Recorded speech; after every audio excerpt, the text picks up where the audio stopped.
Okay, so to graph sine of x on DESMOS, the first thing we're going to do is to change our graph setup. And the way you do that is you click on the graph settings. Okay? For x-axis, let's start at 0, and then let's go to 2 pi. Okay? And then the step, let's put pi over 12. Okay? On the y-axis, let's start at negative, let's do 1.5 so we could see negative 1. And then let's do 1.5. And then the step we'll do 1. Okay? And then what we'll go ahead and uncheck graph settings. So this is our setup to graph sine of x. All right, so I'm going to be referring to these values just like I talked about in the other video, where it's 0, 0, pi over 6, 1/2, pi over 4, radical 2 over 2, and etc. Okay? So here, what I want you to do is, again, use your unit circle, and let's plot the first one. So it is 0, comma 0. Okay? And then the next one is what?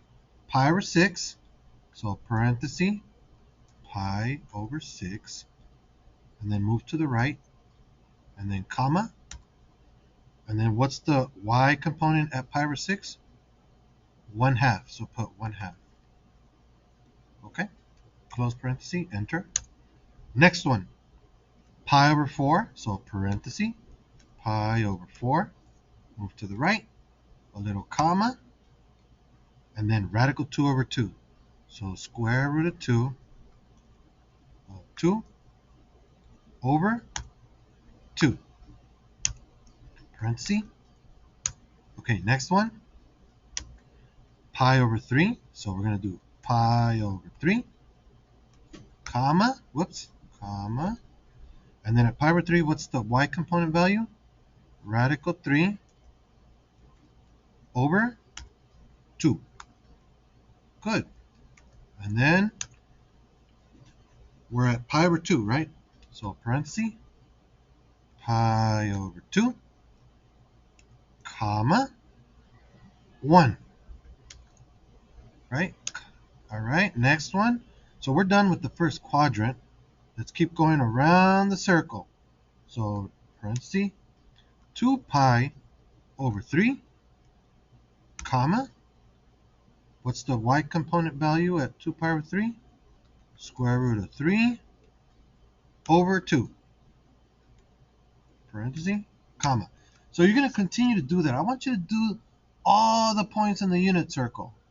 Okay? I'm going to pause the video now, and then I want you to go ahead and just type them all in, and then we'll come back to this video. Okay?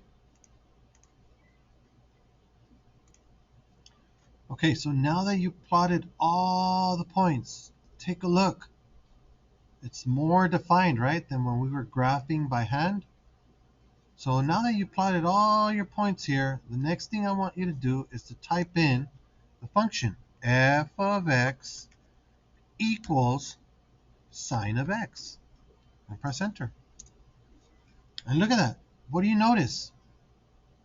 What do you notice about the points that we plot from the unit circle and the graph of sine of x? Look at that. They all intersect. So essentially, when you see this function and the graph that represents that function, it's all of the points on the unit circle. And remember, the horizontal axis is the angle in radians, while the vertical axis represents what? The y component value at that angle. Okay?